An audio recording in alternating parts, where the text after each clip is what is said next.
These were my questions, but I'm wondering if you have any other tips for people right off the top of your head.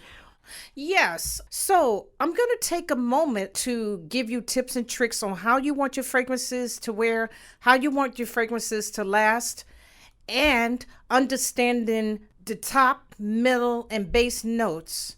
You want to wear your fragrance directly on the skin, never rub it, because if you rub the fragrance, you will actually change the scent. So never do that. When you apply your fragrance, you always want to layer. And you're saying, well, what do you mean by layering? Well, what I mean is you want to start out by using your favorite body cream or oils, which is my favorite thing to layer with. You start out by using your lotion, and then you put your fragrance on. I prefer the essential oils because it's going to help your fragrance to wear as if you bought a perfume and it'll last you 24/7. Now I'm going to go into understanding your top note, middle, and your base. So your top notes are going to be your notes of grapefruit. It's also going to be notes of bergamot. Bergamot is a citrus. It's going to be all your citrusy notes, your green notes, such as vetiver. Then your middle note is going to be your notes of rose, magnolia, jasmine, lily of the valley. Those are just some of your middle notes, which is your hard note. Then you go into your base notes. Your base notes are going to be musk. It's going to be sandalwood. It's going to be cedarwood. Usually when you apply fragrances, your top note starts to fade. Then you go into your middle notes, but your base notes are going to last the longest of your fragrances. Now I'm going to go into your missing note. Your missing note is you. So you are the person that's going to turn that note into something out of this world unique. And that's your own body chemistry. So it's going to change that to your note. Yes. Lo, I'm going to play this at the beginning of the episode. That was fabulous. This is Loretta Owens. In December 2015, LA Magazine, one of my favorite magazines, did a piece on Loretta Owens. The piece was written by freelance journalist Molly Longman and was titled LA Archetype, Perfume Spritzer. And I found this article fascinating. Loretta is a professional perfume spritzer, also known as a fragrance model. She has worked in the fragrance department at Sephora for 16 years and has worked at the Westfield Century City location in Los Angeles for 10 years. And what I loved about this article is that it portrayed Loretta's passion for fragrance, a world I hadn't thought much about. And in the interview, Loretta talked about things like perfume having notes, top notes, middle notes, and base notes. She talked about how she could tell every scent at her store by nose, which is over 100 perfumes. And she talked about how she listens to her clients and tries to understand their needs. I found her personality and passion so endearing that I had to interview her. Thank you to LA Magazine and Molly Longman for connecting me with Loretta. This was my dream interview of 2016. I really hope you enjoy getting to know and learn from Loretta. This is Mostly Minutia. I'm Colleen Lindell, and this is episode 23, Perfume Spritzer. Well, actually, I have been in the industry since 1980, but I've been with my company for 16 years. Where were you working then? I was working for major department stores on the East Coast. And you're from the East Coast. I'm from the East, New York, Harlem born. So one thing that you had told me about is that you have fabulous olfactory senses. I do. With me is that I have the knowledge from years ago. I can first smell something and I remember it to the very day. Having a good olfactory, remember, you were able to pick up all different scents and the notes and understanding the notes and what's in the fragrance. So it's important to have a good memory because it'll bring you back in time and you'll be able to pick up on it and be able to combine it with something else that will work uniquely and perfectly. You thought it was like a gift from God? It is. It's definitely a gift. And I thought I had this gift since I was a teenager. that I could actually remember fragrances from years ago, like Jovan Musk, Charlie, Rive Gauche, Nina Ricci, Giorgio Armani, Morocco, which was a very spicy type of note. And it was good for like wearing it at night. Gucci, for an example, it's called Gucci Rush by Gucci, and it's still a hot seller to this day. And I remember when it came out in Macy's in 1998 or 99. And it's a very sexy fragrances that's exclusively a night fragrance. So there are day fragrances and night Yes, fragrances? absolutely. Well, you have your day type of florals, and then you have your day type of citrus fragrances. And then you have fragrances that you can wear into the night. And then you have strictly night scents. Loretta, what is it about fragrance that you love? Well, what I love about fragrances is that it says a lot about you. It says a lot about your personality. And on top of that, it makes you feel really good about yourself and feel very sexy. And you were saying that one of the things that you do is you survey clients when they come in. Yes. How do you lead someone through a process like that? Well, when a client first walks into my world of fragrances, depending on what they say, they could come in and say, "Oh, I'm searching for a new fragrance. Well, tell me a little bit about your fragrance history. What have you worn?" And then based on what they tell me, since I already know the scent, then I can suggest other scents that fall into that category. Whether it's a top note, which is a citrus, bergamot is a citrus, or whether they're looking for a fragrance in the middle note, meaning your floral notes, such as rose or magnolia, or whether they're looking for a spice, which they want amber or musk or vanilla, which those are your base notes. Once I find out what that client is looking for in terms of the category, then I'm able to show them 3 to 4, 5 different fragrances. And then based on that, then I can recommend a blend of a fragrance that would make it unique. And that's where I go into blends. Yeah, I was wondering if you could describe what a blend is. A blend is a combination of different notes, different categories. By doing the blend, the way I tell the client will come out perfect, and it would be unique to their personal body chemistry. Whenever I do a blend, you have to do a spicier and then the sweet to kind of give it a balance. That's one of my favorite blends whenever I'm blending a client is a spice with a sweet. And sometimes what I do is a musk with a wood. That gives it really a unique blend. I tend to also do citruses, also with a musk or with a spice. I like to do florals with musk and sweet a lot. Now, just so you know, Bulgarian rose is one of the most expensive florals there is. It's one of the most popular roses there is to create fragrances. There are different categories. You've got white rose, you've got red rose, you've got pink rose, and they all fall in, slightly different. I was wondering, what is the difference between perfume and cologne and eau de toilette? Is that what it is? Yes. Well, I'm going to start out by saying that pure parfum, meaning it has essential oils, no alcohol. In the pure parfum, you don't wear as much. It's like literally a drop, and it'll take you from in the morning until at night. The eau de toilette is not as strong as the parfum, but it has some alcohol content. It has different percentages. Every brand has different percentages. Then you get into the cologne. That gets a little weaker, not as strong. It's actually more like a splash. So it has the least amount of essential oils. And then you get into just like splash-ons. That's very, very weak. That's almost like a sport type of scent, like a spritzer, like very light. What is the proper way for a woman to apply her fragrance versus a male?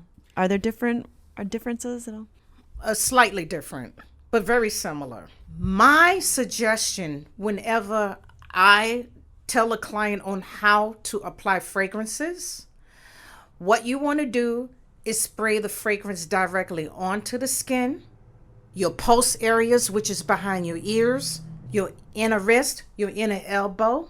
Do not rub the fragrance, because when you rub the fragrance, you actually bruise the molecule and you change the scent.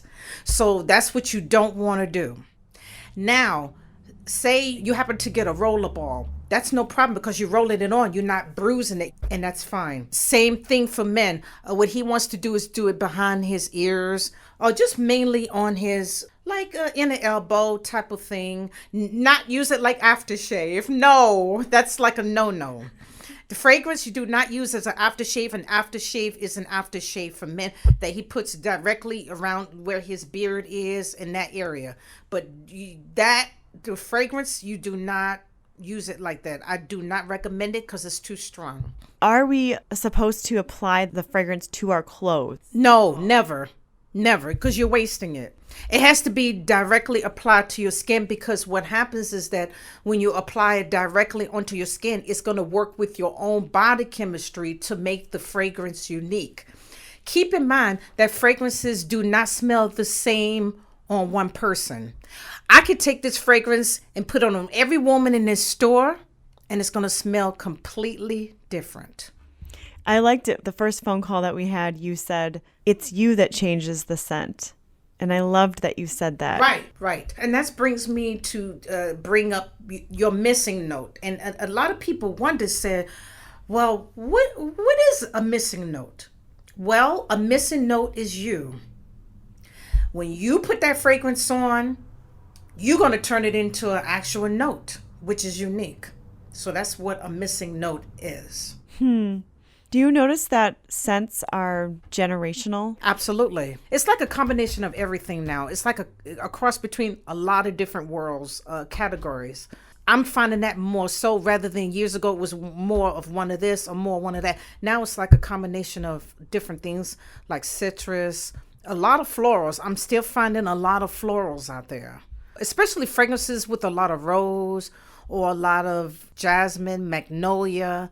What do you notice that younger people are into? Like, what kind of lines are younger people into? More fruity. Definitely fruities. Like Escada has a lot of fruity notes. Sweet also. And then older people, like? Spice. More spicy. Do you think that the younger people who are into fruity and sweet right now, do you think they'll consistently be into fruity and sweet their entire life? Or no, it changes through time, because they may be a teenager and like the fruities, and then somewhere in their 20s after college, they're going to want to go more floral or more spicy or with a hint of musk. But definitely I'm finding even with my clients, I get a lot of more florals and sweets. But the fruity ones are more into the younger generation, for sure. Lo, what do you think about Le Male? Oh, you talking about Jean Paul Gaultier? Yeah. Yes. It does very good. It's got lavender, musk, and vanilla. It's just some of the notes that's in that fragrance. Now, they do have several categories, but the classic one is what I just said. It's the Le Male, and it's for the guy that, likes to look good, and it's for that guy for work every day. They tend to wear fragrances like that. It all depends. Every guy is different. But it's more like, to me, it's more like an everyday type of scent. It's more musk. Lavender is very relaxing. It's a relaxing note. I found that scent and I brought it to my dad and I said, Dad, I think that you should wear this. I think this would be good for you. And he bought it right away. Mm-hmm. And he wears it every day. Okay. Now. Yeah. Are you proud of me for finding that? Yes, that's very good. Yes, and they have Jean Paul Gaultier for the women as well. And the women's is a little bit more musky, floral type of scent. Mm-hmm. Do they often do any floral scents for men? No, not necessarily. If anything, it would be more spicy or musky. Mm-hmm. Floral, no, not really, no. It's sweet, yes, yes. When is the craziest time of year for shopping for fragrances? Like now, Christmas time, definitely Valentine's Day. Mother's Day is a real big thing for fragrances for women, and then Father's Day for men's. I got to tell you, my fragrances sales is on top of the roof like it's nobody's business. In my store, I do what we call a summit.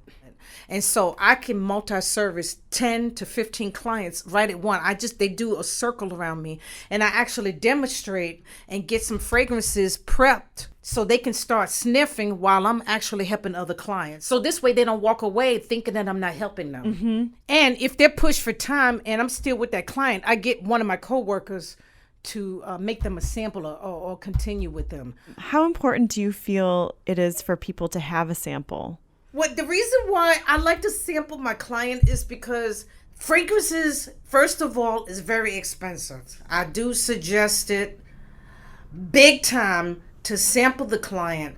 So, try it for a few days, because fragrances take up to 2 hours after it's on the skin to blend with your body chemistry. That's how long fragrances take for you to get the true essence of it. Is 2 hours.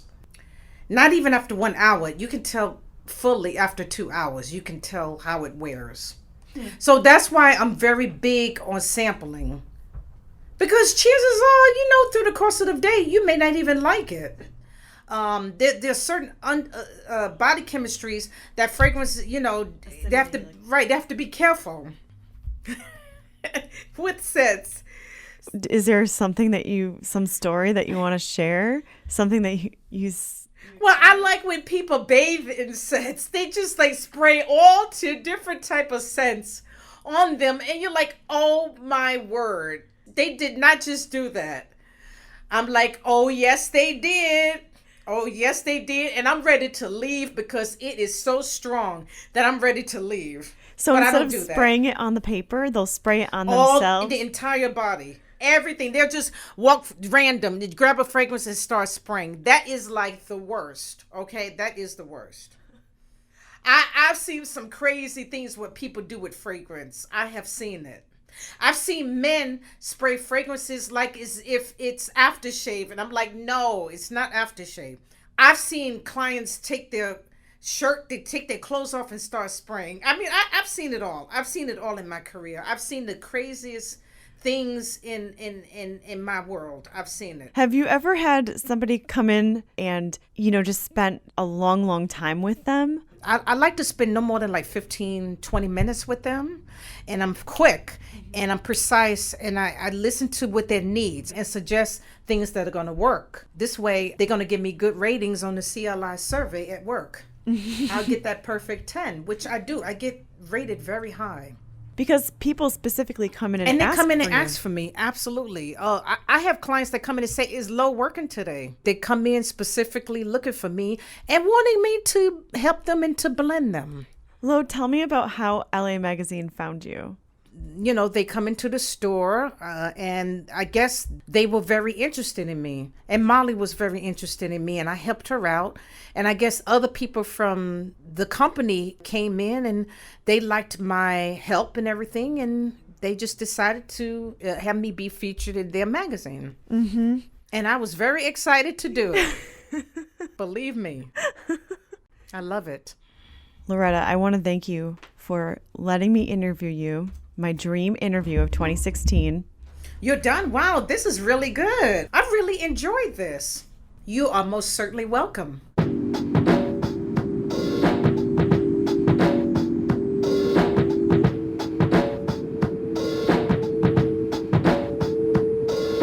Thank you again to LA Magazine and Molly Longman for connecting me with Loretta Owens. To read the original piece on Loretta, go to my site, colleenlindell.com, or the show's site, mostlyminutia.com, and follow the link. Or you can go to lamag.com and in the search bar type Perfume Spritzer. It should come right up. You can also follow LA Magazine on Instagram or Twitter at LAMag. Molly Longman is a freelance journalist who writes intriguing articles for Teen Vogue, USA Today, Cosmopolitan, and LA Magazine. You can follow Molly on Instagram at Molly the Mess or Twitter at Maldal2013. To see pictures of Loretta from this interview holding my copy of her article, which she autographed for me, go to colleenlindell.com. You can also find links to the article, as well as Molly and LA Magazine, at mostlyminutia.com, colleenlindell.com, or simply in this episode's description on your listening device. Music featured today by Max Justice. That's Justus.